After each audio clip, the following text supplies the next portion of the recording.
이 땅을 살아가면서 우리는 수없는 위기들을 만나곤 합니다. 사실 그 누구도 위기를 만나거나 어려운 상황 가운데 놓여지는 것을 바라지 않습니다. 하지만 아쉽게도 우리 인생 여정 속에서, 우리 삶의 현장 속에서 수많은 위기들이, 수많은 어려움들이, 환난들이, 역경들이 우리를 찾아온다는 것은 주지의 사실입니다. 그것도 우리 크리스찬들은 이 어려움을 피해가느냐? 그렇지 않습니다. 어떤 분들은 그런 얘기합니다. 예수 믿으니까 잘 넘어가겠지.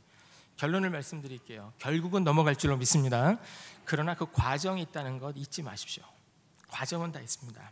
이런 경우가 있었습니다. 경제적 위기가 찾아올 때가 있습니다. 너무 어려운 겁니다. 그런데 국제 정치 경제 역학구도에서 우리 한국이라고 하는 이 국가가 엄청난 국가로 성장을 했습니다. 여러분 그거 안 믿기시죠? 한국이 선진국화가 되었다 믿어지세요? 좀 애매하시죠? 그런데 한국이 이만큼 잘 살게 됐습니다. 하지만 경제적 위기는 다 만납니다. 미국에서부터 시작됐습니다. 그러다가 유럽발 위기가 있었습니다. 그러다가 동남아발 위기가 있었습니다. 지금도 미국 정부가 여기 틀어막고 저기 틀어막고 하면서 지금 일을 해나가고 있습니다. 우리도 세계가 어려우면 어려울 수밖에 없어요. 절대적으로 무역에 의존하고 있는 우리 대한민국이 왜 어려움을 겪지 않겠습니까? 또 이런 경우도 봤습니다. 믿고 돈을 빌려줬습니다. 그런데 그 사람이 갚지 않아서 경제적인 어려움을 당한 경우도 봤습니다. 지혜가 좀 부족했던 거죠. 가정적 위기가 찾아올 때도 있습니다. 남편을 믿었는데, 아내를 믿었는데, 자식을 믿었는데, 부모 형제를 믿었는데 관계 속에서 어려움을 당하는 경우도 없지 않아 있습니다. 건강의 위기가 찾아올 때도 있습니다. 갑작스럽게 질병이 찾아옵니다. 사고를 당합니다. 우울증, 조울증, 자살 증후군이 생기기도 합니다. 사회가 하도 복잡하기 때문에 이런 일들이 많습니다. 여러분 저는 그런 걸 많이 봤는데 갑자기 5, 6년 동안 혹은 7년 동안 하나도 안 아프다가 병원에 가니까 거의 암인 거예요. 그래서 제가 그런 경우를 서너 건을 본 뒤부터는 그런 얘기예요. 요즘 최근 몇 년 동안 안 아프셨어요? 그래서 3년 이상 됐다 그러면 제발 병원에 가서 한 번쯤 검진해 보라고. 지혜더라고요 이게. 그러니까 인간 메커니즘이 2, 3년에 한 번씩은 아프게 돼 있는데 그게 안 아프다, 좀 수상하다는 겁니다. 여러분 그 정도로 우리는 연약한 존재입니다. 신앙적 위기가 찾아올 때도 있습니다. 교회 내 관계 속에서 어려움이 있을 때가 있습니다. 하나님 잘 믿어보려고 하는데 그렇게 나를 영적으로 육적으로 공격하는 경우가 있습니다. 믿었던 그분이 그럴 때 있죠. 또 하나님과의 관계 속에서 어려움이 있을 때도 있고요, 영적으로 방황할 때도 있고요, 갈증을 느낄 때도 있고요, 영적인 열등감을 느끼는 경우도 없지 않아 봤습니다. 지금 우리나라가 메르스 증후군 이 문제 때문에 조금 고민을 하고 있는 것 같은데 저는 메르스 증후군 문제가 국가적 위기라기보다는 전 사실 신앙적 위기라고 판단드리고 있습니다. 여러분 잘 생각해 보십시오. 이 문제의 여파가 점점 커지면요 당장 무슨 소리 나올까요? 여름 성경학교 하지 말자 그러겠죠. 노예별로 모여서는 교사 강습회 하지 말자 그러겠죠. 수련회, 강습회, 단기 선교 다 가지 말자 그러겠죠. 누가 좋아하는 일입니까? 마귀가 좋아하는 일입니다. 성도 여러분 조심해야 합니다. 악수하시고 나서 손 닦으십시오. 호흡기 질환 다 신경 쓰시고 조심하셔야 합니다. 그러나 지나치게 겁먹지 마세요. 반드시 이길 줄로 믿습니다. 미국에서도 한 해 8,000명에서 12,000명 정도가 독감으로 죽습니다. 인류 최대 적은 독감입니다. 이것도 그의 일종에 상응합니다. 앞으로 말세의 때가 되었기 때문에 시도 때도 없이 이런 병력들이 많이 드러날 것이고 그 가운데 하필이면 선진화된 우리나라에서 이 문제가 터져서 정말 기분은 나쁘지만 하나님이 우리에게 말씀하시는 게 있어요. 우린 이 사실을 생각해야 될 거라는 겁니다. 여러분 또 때로는 국가적인 위기가 찾아올 때가 있습니다. 사실 우리 한반도는 항상 국가적인 위기에 쌓여 있습니다. 단지 우리가 못 느끼는 것뿐이죠. 우린 사실 어떤 정치가들의 이야기처럼 북핵을 머리에 이고 삽니다. 생각 안 하면 간단하지만 생각하면 골치 아픈 나라가 한반도일 수 있습니다. 그런데 한 3, 4년 전부터 서유럽과 미국, 즉 소위 선진화가 먼저 된 국가들이 우리 한국과 한국 민족에 대해서 세 가지 의문점을 던진 일이 있습니다. 한번 제가 소개해 드릴게요. 미국과 서유럽 국가들이 생각하는 우리 한국과 한국인들에 대한 불가사의한 세 가지 사항. 첫째, 자기네 나라 경제의 규모가 세계에 손꼽아 든다는 사실을 전혀 모른다. 수출입 물량이 엄청나고 국가의 수준이 무지무지 향상되고 모든 부분들이 선진화됐는데 자기 나라가 선진화 국가가 됐다는 걸 전혀 모른다. 이게 의문점이라는 거예요. 항상 대기업이 어떻고 사회정의가 어떻고 가난한 사람이 어떻고 빈부격차가 어떻고 전 세계를 다녀보십시오. 모든 나라가 다 그런 일이 있습니다. 그렇다고 공적인 분배를 제대로 하지 말자 이런 게 아닙니다. 해야 되겠죠. 정의 문제도 실현해야 되겠죠. 그렇지만 우리나라가 현재 어느 위치에 있는가에 대해서 한국인들은 너무 모른다는 거예요. 두 번째, 서유럽도 미국도 심지어 중국도 이 나라가 아직 돈이 많다고 때에 따라 이 나라 눈치를 보는데 한국과 한국인들은 이 나라 눈치를 전혀 안 본다. 이 나라가 어느 나라인가? 일본이라는 겁니다. 이런 나라는 대한민국밖에 없대요. 그러면서 이제 곁소리로 하는 소리가 있어요. 한국은 일본 알기를 우습게 알고 북한은 미국 알기를 우습게 한대요. 이런 민족은 전 세계 유일무이하다는 거예요. 여러분 동의하시죠? 마지막 세 번째 불가사의. 북한에서 무슨 짓을 하든 자기들끼리 재밌게 논다. 뭐 핵을 쏘네 뭘 쏘네 아유 또 저러다 말겠지. 여러분 그 한창 시끄러울 때 어떤 일이 있었는지 아십니까? 미국 캐나다 출신 2세 우리 그 자녀들이 한국 원어민 교사를 했다든지 실제 그 네이티브 그 백인들이 와서 교사를 하다가요 자기 나라로 갔어요. 물론 엄마 아빠가 철저한 한국화 교육을 시킨 애들을 벌벌 떨면서 안 갔지만 저희 형님이 괌에 사시는데요. 괌에 있는 초등학교 중에 3개 학교는 미사일 대피 훈련까지 했대요. 제가 그 소리를 듣고 배꼽을 잡았어요. 그런데 여러분 생각해 보십시오. 얼마나 웃긴가 하면요. 그때 미국에서 인터뷰를 하려고 파주 적성 이런 데 가서 인터뷰하는 장면이 몇 번 나왔습니다. 어떻게 생각하십니까? 에이 핵폭탄 안 쏴요. 에이, 그거 안 쏴요. 에이 그거 그냥 맨날 하는 소리예요. 그냥 해봐야 국지전밖에 안 해요. 에이 해보는 소리예요. 여러분 제가 그때 깜짝 놀란 게 있습니다. 90년대 중반으로 기억합니다. 북한이 NPT를 탈퇴한다 그러면서 막 난리가 났어요. 서울을 불바다 만들겠다 그랬어요. 미 대사가 자기 딸이 아버지 만나겠다고 왔는데 다음날 비행기표 끊어주고 빨리 본토로 돌아가라 그랬습니다. 심각했습니다. 그때 갑자기 지미 카터 전 대통령이 대동강에 나타나서 김일성과 함께 배 타고 뭐 이러다가 미국 정부도 뻘쭘하게 만들고 한국 정부도 어벙하게 만들어 놓으면서 유야무야 시켰던 일 혹시 기억나십니까? 그래서 저는 그때부터 지미 카터 전 대통령을 아주 존경하고 있거든요. 그런데 2000년대 지나면서 이게 안 먹히는 거예요. 북한에서 뭐 한다. 사실 이게 먹혀야지 우리 정은이도 좀 신날 거 아니에요? 뭔 소리를 해도 에이, 넌 떠들어라 또 시작이다. 뭐 그러다 국지전하고 말겠지. 신경을 안 쓰는 거예요. 그때 제가 한 가지 느낀 게 있습니다. 아하, 하나님이 안보 불감증도 이렇게 이용하시는 줄 나는 몰랐다는 거예요. 아니 뭘 말을 하면 좀 흉내를 내고 무서워하는 척이라도 해야지 우리 정은이 동지도 힘이 날 거 아닙니까? 그래서 제가 느꼈어요. 아하, 하나님이 또 이렇게도 사용하시는구나. 그러나 기억하셔야 합니다. 이건 위기는 위기입니다. 어려움은 어려움입니다. 우리가 기도해야 할 줄로 믿습니다. 오늘 본문의 주인공인 남방 유다의 왕 여호사밧도 위기를 맞이하고 있었습니다. 국가적 위기였습니다. 모압, 암몬, 에돔과 연합한 아람의 군대가 여호사밧 왕과 남유다를 제거하기 위해 공격을 준비했기 때문입니다. 그런데 오늘 본문의 전장인 역대하 19장을 보시게 되면 여호사밧 왕이 얼마나 하나님 편에 서려고 노력했던 사람인가를 알 수 있습니다.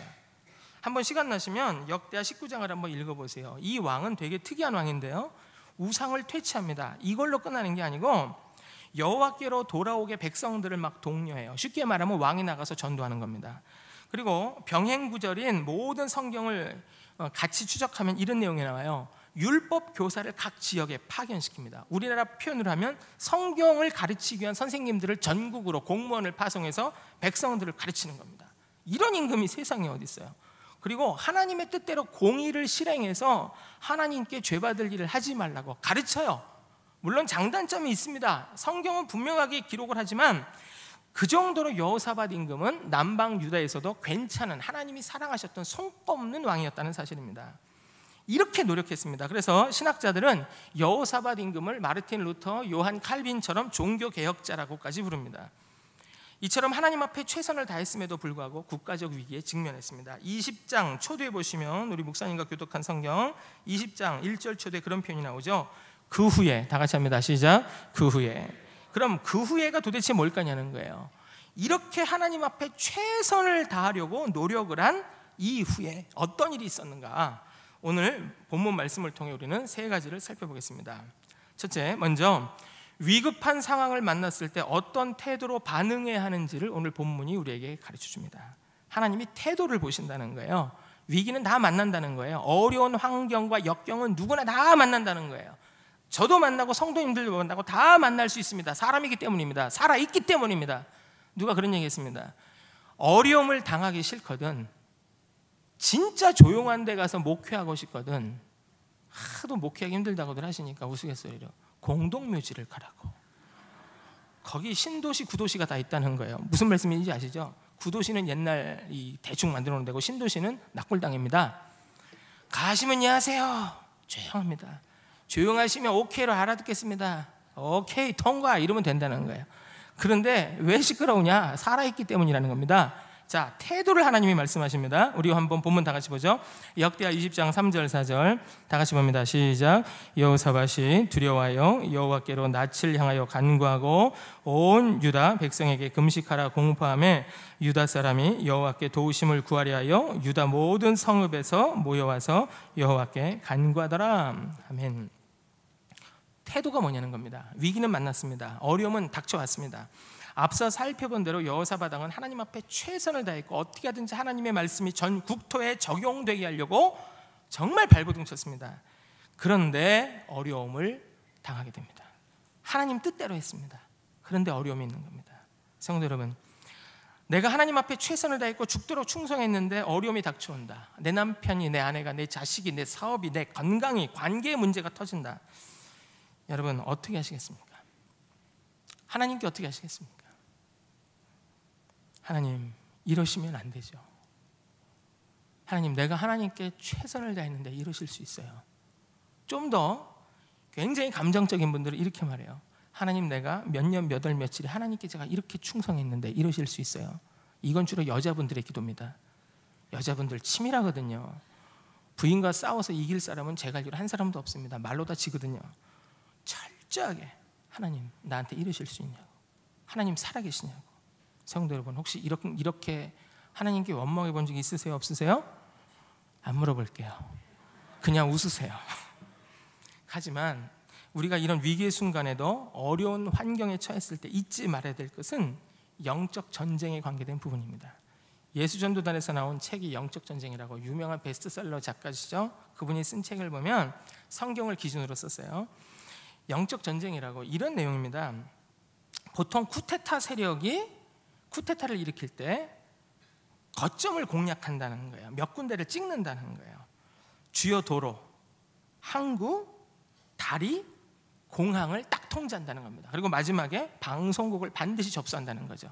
매스미디어를 잡아야 되니까.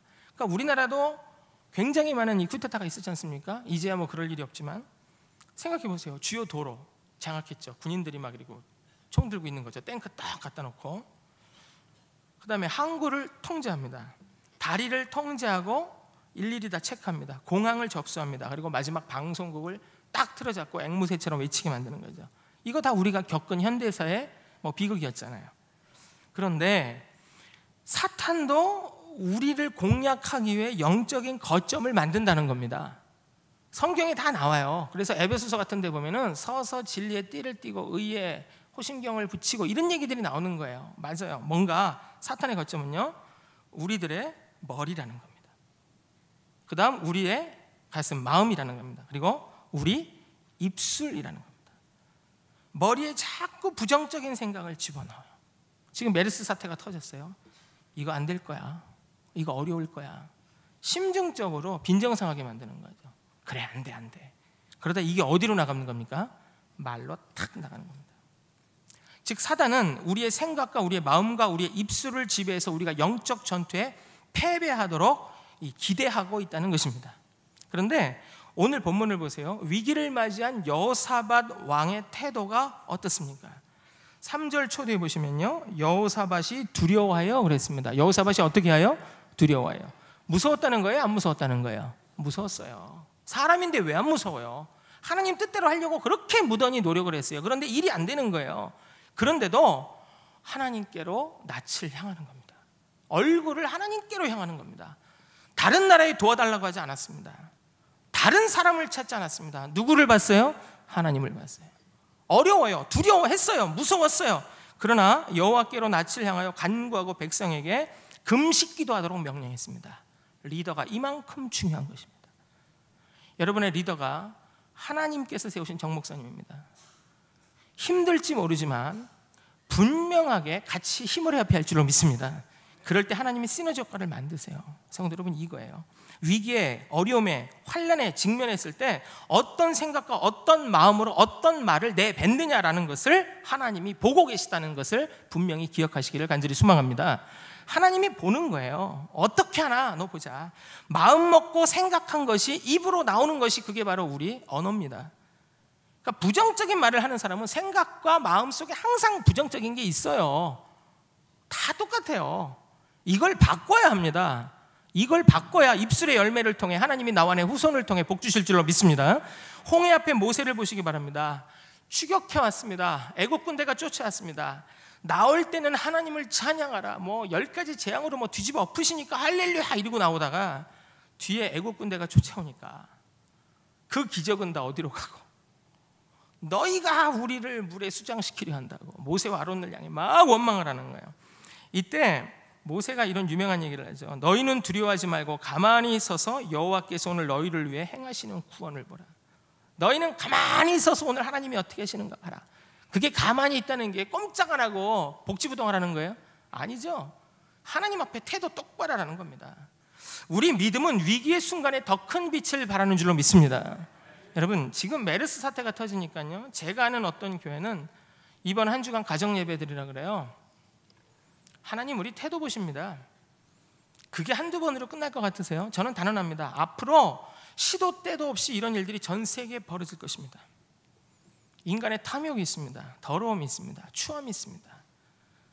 정부의 판단 미스다, 누가 잘못했다 다 떠들 거 없지만 저는 우리 크리스찬들이 먼저 하나님 앞에 회개해야 된다고 생각합니다.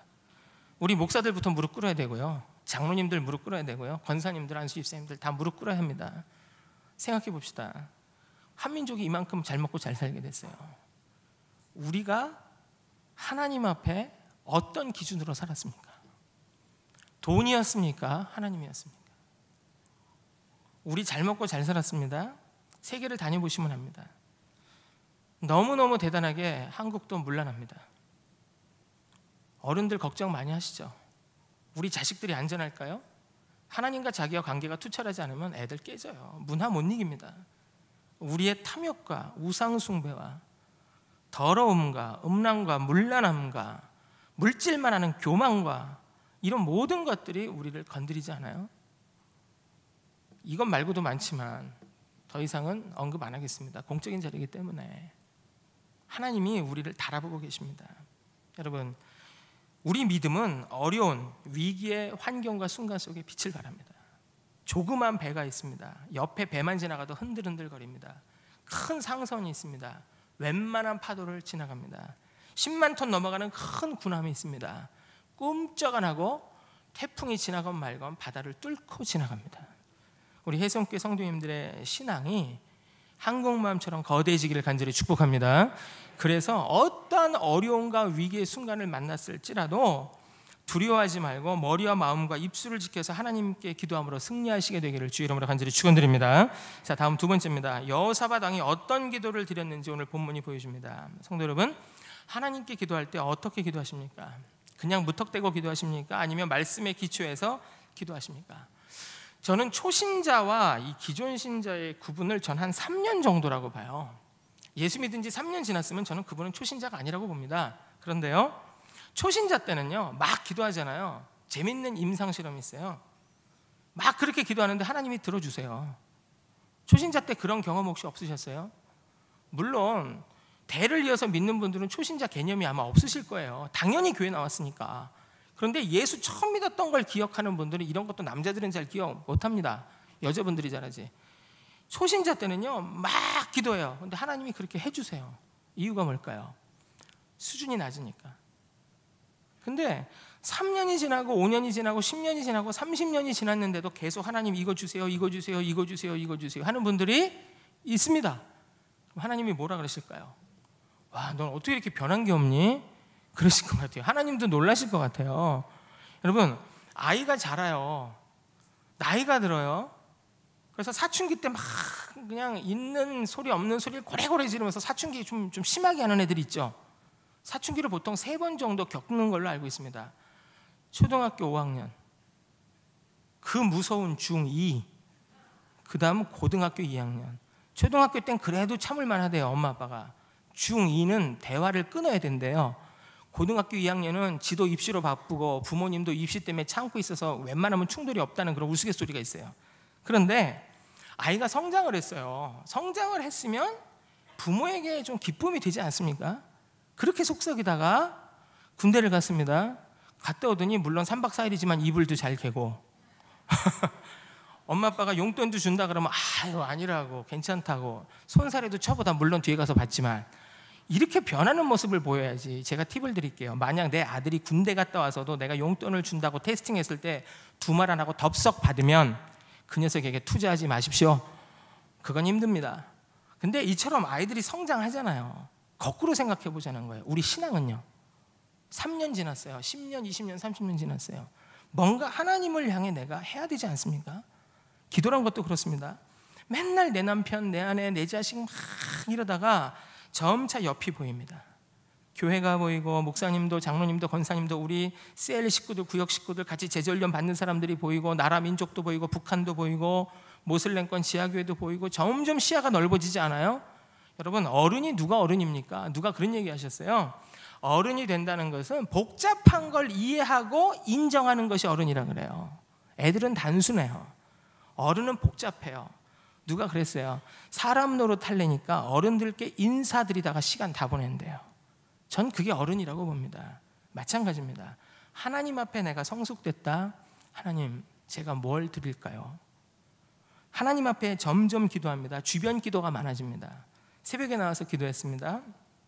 기도를 막 하다가 시계를 보니까 내 자식, 내 남편, 내 아내 기도할 시간이 없습니다. 시계 보니까 출근해야 돼요. 시계 보니까 애들 학교 보내야 돼요. 막 집으로 뛰어가요. 그런 일 있어요, 없어요? 있죠. 이게 많아야 됩니다. 이게 정상적으로 성장한 거예요. 그런데 예나 지금이나 변함없는 성도들은 기도해도 항상 그 수준이라는 거예요. 그런데 오늘 우리가 여호사밧을 통해서 기도의 어떤 이 팁을 배울 수가 있어요. 그럼 여호사밧은 도대체 기도를 어떻게 했을까요? 자, 20장 6절 우리 성경 구절을 같이 한번 볼게요. 20장 6절 이르되 시작. 이르되 우리 조상들의 하나님 여호와여, 주는 하늘에서 하나님이 아니시니까 이방 사람들의 모든 나라를 다스리시지 아니하시나이까? 주의 손에 권세와 능력이 있사오니 능히 주와 맞설 사람이 없나이다. 여러분, 지금 당장 연합군이 쳐들어와 가지고 구름대처럼 군사들을 모으고 총공세를 벌이려고 하는 이 순간에 여호사밧 왕이 하나님 앞에 기도하는 기도가 주여 살려주시옵소서, 이게 아니에요. 그리고 지금 뭐라고 말해요? 이방 사람들의 모든 나라를 다스리시지 않습니까? 우리 남방유다만 다스리는 게 아니라 이방도 다스리는 분은 하나님이시잖아요. 하나님의 주권을 인정합니다. 결론이 뭐예요? 하나님 최고입니다. 하나님 진짜 최고입니다. 이렇게 기도했습니다. 좀 의아하죠? 그 다음 또 같이 볼까요? 자, 7절 봅니다. 자, 거기 단어를 잘 생각하세요. 우리 하나님, 시작. 우리 하나님이시여, 전에 이 땅 주민을 주의 백성 이스라엘 앞에서 쫓아내시고 그 땅을 주께서 사랑하시는 아브라함의 자손에게 영원히 주지 아니하셨나이까? 여러분, 여기 사람 이름이 딱 나와요. 누굽니까? 아브라함입니다. 갑자기 여호사밧 왕이 누구를 취직시켰어요? 아브라함을 취직시켰어요. 하나님, 우리 조상 아브라함과 약속하신 게 있죠. 이 땅 영원히 주신다 그랬죠. 잘 생각하세요. 자, 그 다음 보겠습니다. 9절 한번 같이 볼게요. 만일, 시작. 만일 재앙이나 난리나 견책이나 전염병이나 기근이 우리에게 임하면 주의 이름이 이 성전에 있으니 우리가 이 성전 앞과 주 앞에 서서 이 환난 가운데서 주께 부르짖은즉 들으시고 구원하시리라 하였나이다. 여러분, 어느 성전 건축하고 나서 했던 기도예요? 솔로몬 성전. 예루살렘의 솔로몬 성전을 다윗이 다 준비하고 아들이 지었어요. 그리고 나서 성전 봉헌식을 하면서 솔로몬이 하나님 앞에 기도하죠. 하나님, 우리가 이 성전 앞에서 기도할 때 주님은 들으시고 우리가 하나님 뜻대로 살려고 할 때 우리에게 모든 환난을 면하게 해 주옵소서. 그걸 지금 여호사밧 왕은 딱 붙잡고 솔로몬의 기도 내용을 끄집어내서 하나님 앞에 기도합니다. 잘 보십시오. 그 다음에 자 10절입니다. 10절 같이 봅니다. 자, 옛적에 시작. 옛적에 이스라엘이 애굽 땅에서 나올 때 암몬 자손과 모압 자손과 세일산 사람들을 침노하기를 주께서 용납하지 아니하심으로 이에 돌이켜 그들을 떠나고 멸하지 아니하였거늘. 출애굽 시대 역사를 거슬러 올라가서 지금 현재 공격하는 사람들이 암몬, 모압, 세일산 사람들, 에돔이거든요. 모압, 암몬, 에돔이 같이 협작을 해서 지금 이 위태로운 일을 만들고 있는데 출애굽 당시를 얘기하는 거예요. 하나님이 이스라엘 백성들에게 암몬과 모압과 세일산 사람, 에돔을 건드리지 말라고 하십니다. 여러분, 이 암몬과 모압은 누구의 후손입니까? 아브라함의 조카 롯의 딸들이 이 불행한 과거를 통해 낳은 후손들입니다.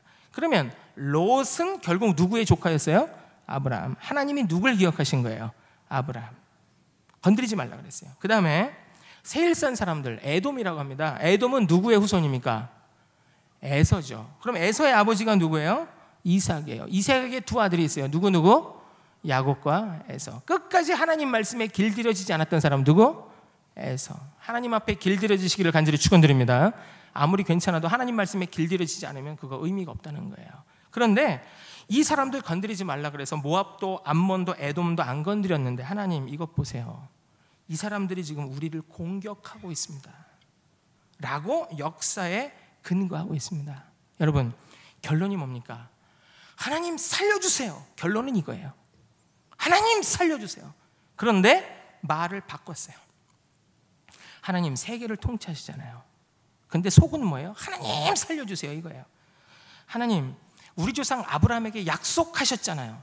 하지만 속은 뭐예요? 하나님 살려주세요 이거예요. 다른 거 없어요. 솔로몬 성전을 취직시킵니다. 결론이 뭡니까? 하나님 살려주세요 이거예요. 출애굽 당시 역사를 회상합니다. 결론이 뭡니까? 하나님 살려주세요. 그런데 말은 바꿔하고 있어요. 그러면서 마지막 자 13절에 자 우리 자 12절 한번 다 같이 볼게요. 우리 하나님이여 시작. 우리 하나님이여 그들을 징벌하지 아니하시나이까 우리를 치러는 이 큰 무리를 우리가 대적할 능력이 없고 어떻게 할 줄 알지 못하고 오직 주만 바라보나이다. 이제 마지막에 가서 살려달라고 고백하는 거예요. 여러분, 그럼 이제 우리가 여기서 기도의 팁을 얻을 게 있어요. 제가 간단하게 설명할게요. 어떤 시어머니가 며느리의 집에 초대를 받았습니다. 요즘은 며느리 초대받는 게 큰 영광이라 그래요. 근데 사위 초대를 받는 장모님도 비스무리하다 그래요. 그래서 제가 그런 말씀들을 하시는 권사님들께 그랬어요. 그냥 지들끼리 잘 살라고 내버려 두세요 그랬어요. 그런데 며느님 댁에 갔는데 이제 음식을 딱 해왔어요. 솔직히 시어머니 입맛에 맞겠어요? 안 맞겠어요? 안 맞죠. 경력이 틀린데 군대 용어로 하면 짬밥이 틀린데요. 근데 지혜로운 시어머니는 뭐라고 합니까? 야 며느리야 너 이거 진짜 맛있다. 와. 경상도 할머니 같으면 야 니 이거 와 이리 잘했노. 그런데 아가야 너 여기다가 너 요거 넣었지? 했더니 와 어머니가 어떻게 하세요? 근데 말이야 내가 해보니까 요거 조금 더 넣으면 이거 진짜 맛있다. 너 음식 진짜 잘한다. 너 다음에 한번 그렇게 한번 해봐. 이게 지혜로워요. 근데 지혜 없는 이 시어머니죠. 와 이리 맛없노. 니 이런 거 네 아들한테 갖다 묻나? 니 어디서 배워왔노? 이러면 다시는 초청함을 받지 못한다 하였더라. 이걸로 끝나는 거죠. 지혜예요 여러분. 지혜입니다. 사위들도 똑같아요. 장모님을 모셨어요. 근데 장모님이 딱 보니까 자기 딸내미가 고생을 하는 것 같아요. 화가 나가지고 막 사위한테 해야 되는 분들 있죠. 결국은 자기 딸만 손해나거든요. 뭐라 그래야 돼요? 등 두드리면서 아유 우리 사위 수고 많다고 저 철없는 애 데려다 얼마나 고생하냐고 속으로 끓지만 이래야지 우리 장모님이 최고라 하더라 이러고 또 불러주지. 지혜잖아요. 여러분, 제가 말씀드리고 싶은 건 뭔가 하면요, 여호사밧 왕의 기도의 결론이 뭡니까? 두 손 들고 주여 살려주옵소서. 우린 죽습니다. 하나님밖에는 방법이 없습니다. 그런데 취직을 시키는 거예요. 아브라함, 솔로몬 성전, 출애굽 당시 역사 돌리는 거죠. 자, 조금 더 쉽게 실례를 들겠습니다. 저는 그런 기도하는 걸 봤습니다. 하나님 도와주옵소서, 도와주옵소서. 너무 애절해서 제가 기도를 스탑하고 새벽에 기도하다 들었어요. 교역자들은 이게 좀 불안할 때가 있잖아요. 그래서 새벽 기도 때 참 그러면 안 되는데 들었어요. 그러니까 방언 기도하십시오. 하지만 방언도 통변할 수 있다는 사람이 있다는 걸 꼭 염두에 두시기를.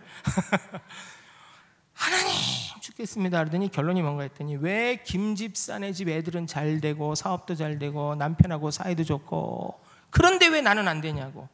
그래서 제가 놀라가지고 세상에. 성도 여러분, 남이 잘 될 때 기분 좋습니까? 묻겠습니다. 솔직하게. 남이 너무 잘 됩니다. 기분 좋으세요?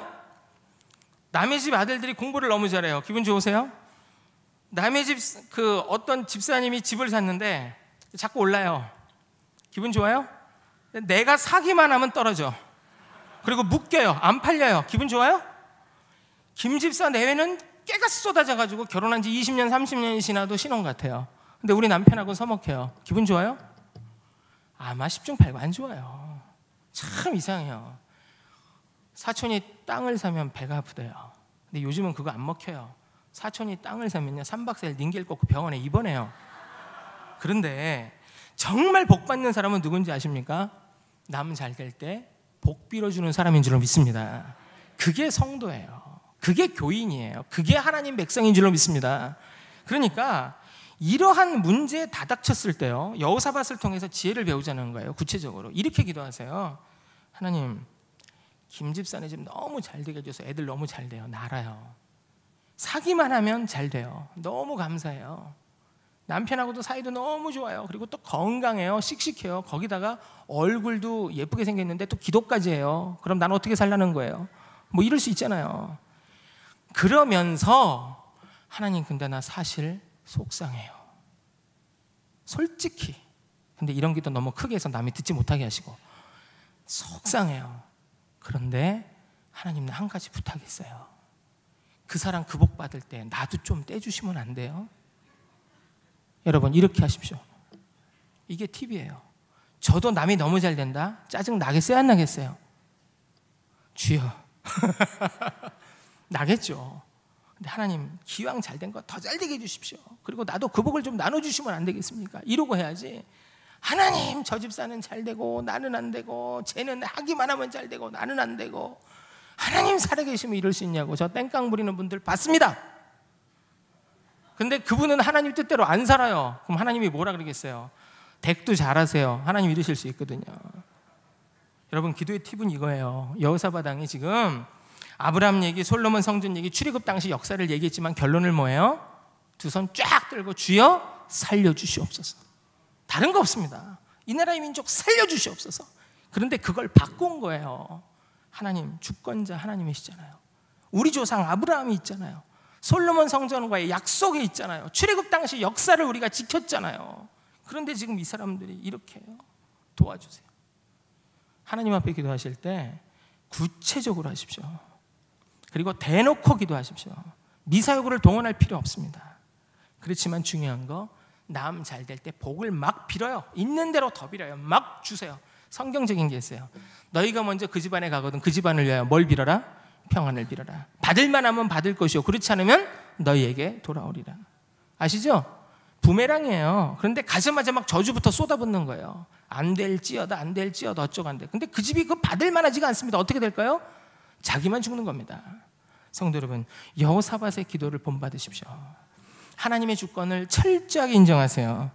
그리고 말씀에 근거하세요. 말씀을 찍으세요. 하나님, 나도 하나님 백성입니다.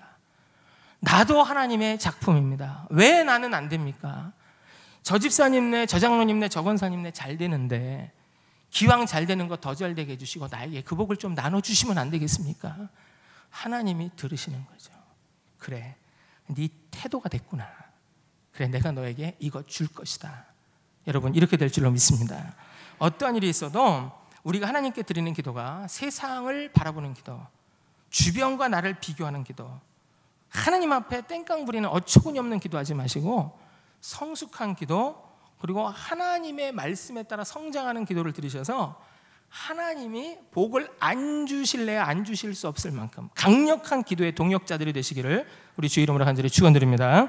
자, 마지막 세 번째입니다. 여호사밧 왕의 기도에 하나님이 어떻게 응답해 주셨는지 오늘 본문이 보여주고 있습니다. 자, 그럼 여호사밧이 사실은 살려주세요지만 말을 바꿨잖아요. 이때 하나님께서 어떻게 하셨을까요? 자, 우리 또 본문 같이 볼게요. 자, 우리 17절 한번 다 같이 볼게요. 17절. 이 전쟁에는 시작. 이 전쟁에는 너희가 싸울 것이 없나니 대열을 이루고 서서 너희와 함께한 여호와가 구원하는 것을 보라. 유다와 예루살렘아, 너희는 두려워하지 말며 놀라지 말고 내일 그들을 맞서 나가라. 여호와가 너희와 함께하리라 하셨느니라. 아멘. 선지자를 동원하셔서 말씀하세요. 내가 너희와 함께하노라. 결론이 뭐예요? 임마누엘이에요. 같이 합니다. 임마누엘. 시작. 임마누엘. 하나님께서 우리와 함께하시다. 임마누엘이라고 응답을 딱 하시니까 이때 여호사밧이 전때 미문 전에 없었던 한 가지 일을 합니다. 군대 앞에서 찬양대를 전진시키는 거예요.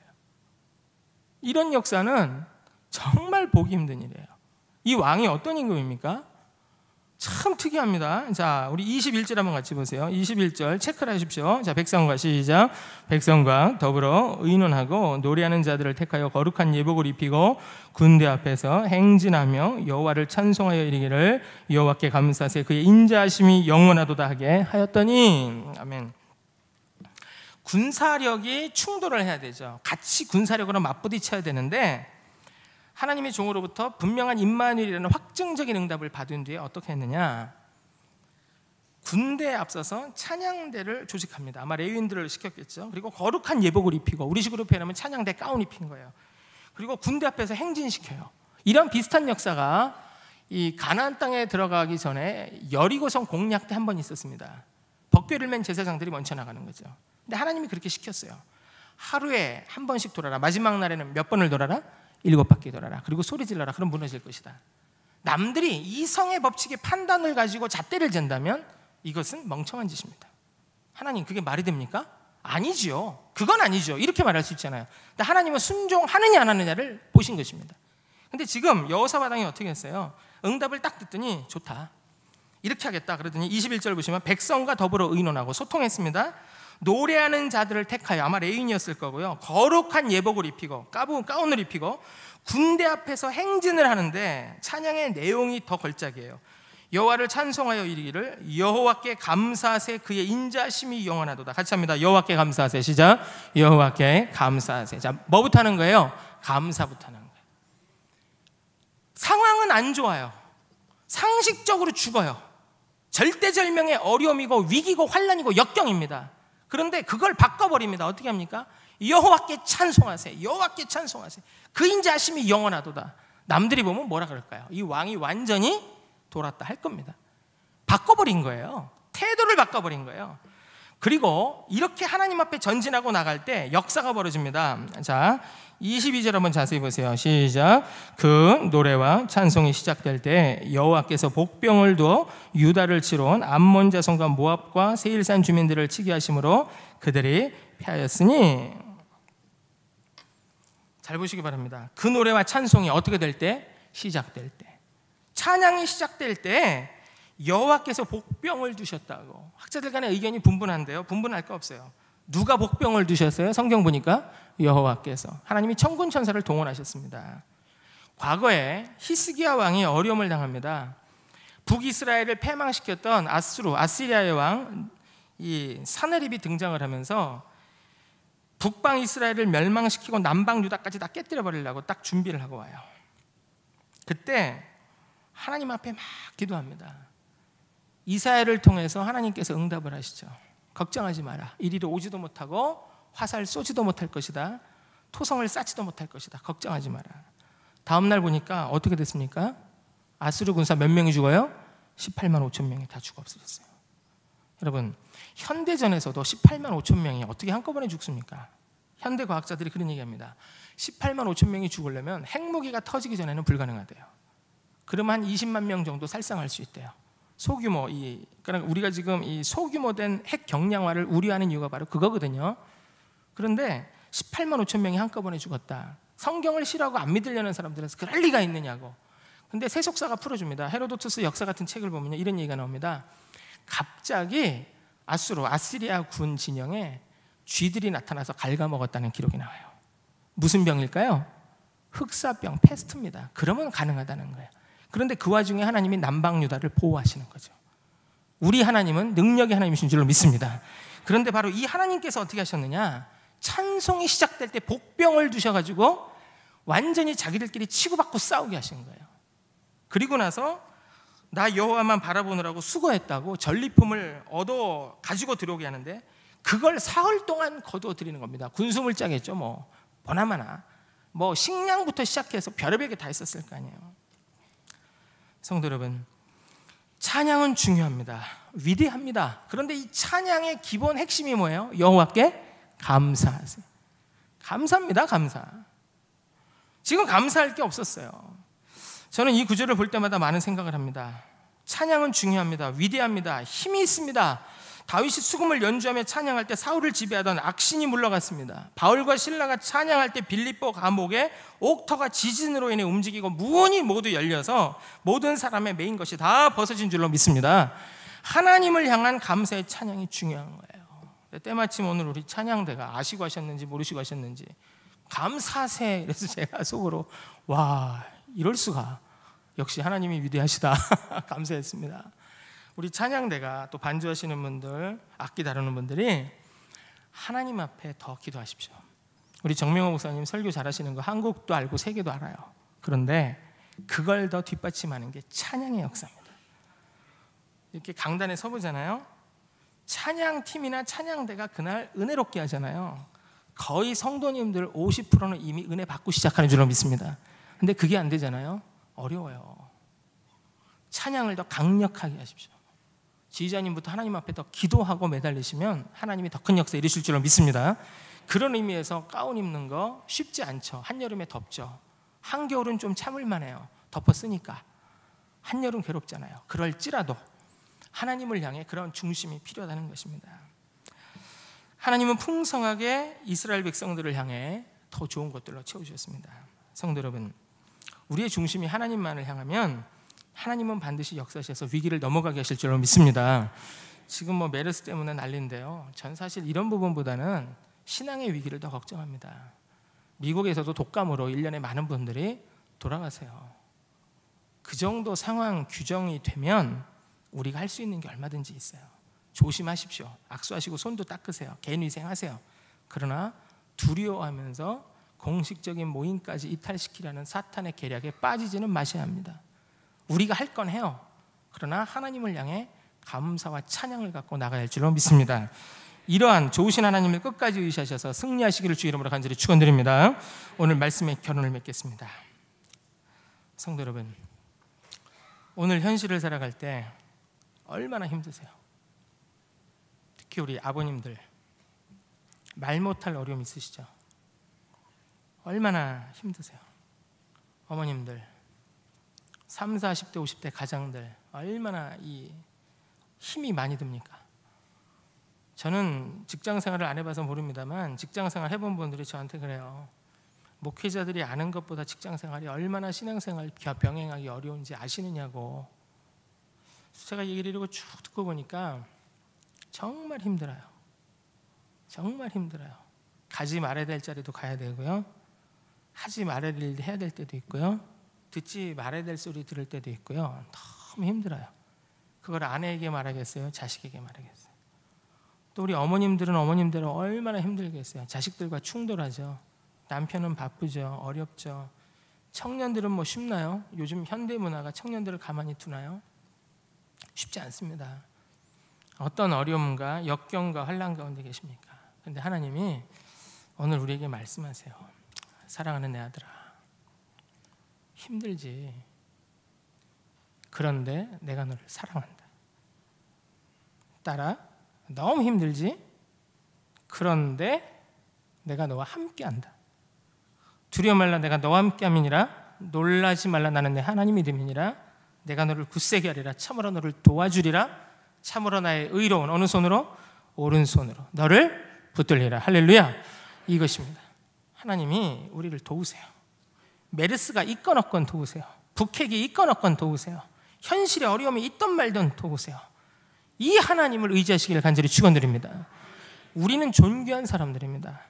예수의 피로 값주고 사시니 교회 구성원이 되게 하시고 우리를 교회 되게 하신 분이 하나님이십니다. 근자감을 가지세요. 근자감이 뭡니까? 근거 없는 자신감입니다. 부모만 멀쩡하잖아요. 애들이 학교 가서 왕따를 당해도 집에 들어오면 부모가 감싸 안으면 다 풀려요. 우리도 그래야 되지 않아요? 세상에서 얼마나 힘들어요? 교회 왔어요. 힘을 얻는 거예요. 이것도 근자감인 줄로 믿습니다. 그런데 근거 없느냐 아니라 근거 있는 자신감인 줄로 믿습니다. 왜요? 하나님이 계시기 때문입니다. 근데 오늘 성경을 보잖아요. 20장 3절 자세히 보세요. 여호사밧이 두려워하여 여호와께로 낯을 향하여, 누구에게로? 여호와께로. 4절 보십시오. 여호와께, 유다 모든 성읍에서 모여와서 여호와께 간구하더라. 누구께 간구하더라? 여호와께 간구하더라. 자, 그 다음에 13절 보십시오. 유다 모든 사람들이 그들의 아내와 자녀와 어린아이와 더불어 여호와 앞에 섰더라. 누구 앞에? 여호와 앞에. 자, 28절 보시기 바랍니다. 그들이 비파, 수금, 나팔을 합주하고 예루살렘에 이르러 여호와의 전에 나가니라. 누구 전에? 여호와의 전에. 위기를 넘어갔어요. 하나님이 다 처리하셨어요. 자기들끼리 싸우게 하셨어요. 하나님이 보내신 복병이 움직였어요. 그리고 나서 야, 이제 전쟁 끝났다. 전리품 취해가지고 야, 우리 마누라나 우리 자식들 보러 가자. 이런 게 아니라 어디로 갔습니까? 여호와의 전으로 갔습니다. 왜 갔습니까? 마지막 감사기도 드리러 갔습니다. 여러분, 여기서 우리는 또 신앙의 팁을 배워요. 수련회를 갔어요. 단기 선교를 갔어요. 선교회 무슨 모임을 갔어요.